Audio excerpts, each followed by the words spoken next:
Hi beautiful people, thank you for tuning in. My name is Lucy and today we are going to talk about how you can store fruit without any kind of heating or putting any chemicals in it.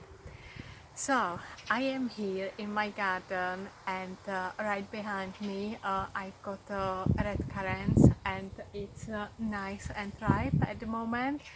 And I came across this method a couple of times and I really want to try it myself, and I will do another video a couple of months later to see my results, so you can see how it went. So what is it? Basically you need a clean sterilized jar. I would suggest smaller sizes of jars, and you need to have your fruit which is ripe and in really good condition, and you need to harvest it and put it into the jars within 15 minutes and close it, and that's it. It sounds ridiculously simple, doesn't it? So let's try together. I've seen a couple of videos and the suggestions were have a smaller size of jar because once you want to eat it, you really need to eat it like as soon as possible. It doesn't store very well once you open it afterwards. Other tips were go really for firmer like sort of fruit.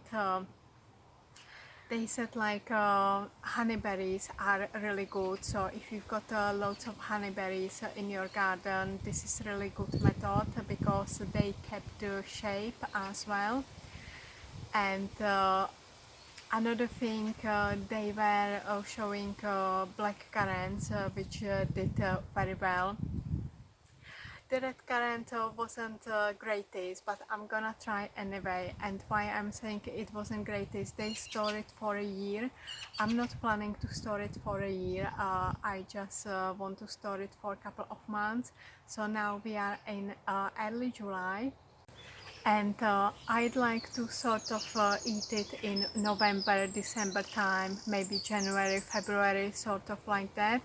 What I do, I usually freeze any currants which I've got from my garden, but the texture and stuff like that isn't great, so I wanted to try this way.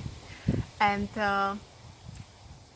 the fruit, it can change like color, and it can also sort of liquidize, and what it does when you put it in the jar, it creates a sort of microclimate, and it can also go through light fermentation. So when you open it after sort of year or couple of months, you can hear lit fish.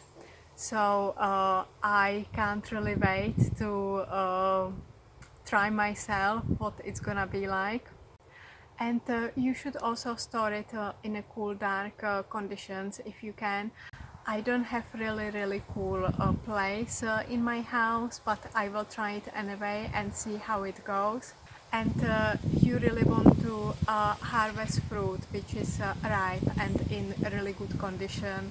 You don't want anything like dirty or sort of soft, or it's going a bit of moldy. You really want nice proper and healthy fruit to put into your jar.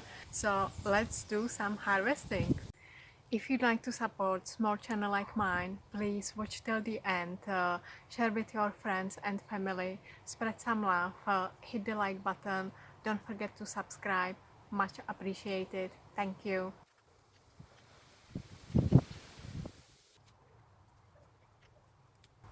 Okay, so I've got my first jar done. Okay, second jar done as well, and I will see if I've got enough ripe black currants ready, so I will try and then I can compare in winter time. And I managed to get some black currant as well, so in total I've got 3 little jars, and I'm gonna put them in dark sort of cabaret and see how it goes. I think I will do a bit more of a blackcurrant, but later on. Not everything is quite ready, and for the red currant I will do some muffins today. I can't really wait. And yes, you just need to be a bit open-minded, and I don't know what the results will bring, but I had to try myself, and it will be nice to open the jar in the sort of middle of winter, and I will definitely invite you for this experience with me. And let me know in the comments below, maybe you do this method quite regularly and you've got some tips, or let me know, have you ever heard about this method at all? And I am really curious to know, so we can learn from each other. So as I said, I will keep you posted in a couple of months' time, and that's all from me. I hope you find it useful. Please share with your friends and family. Spread some love. Don't forget to hit the subscribe button, hit the like button, and I hope to see you next time. Bye until next time.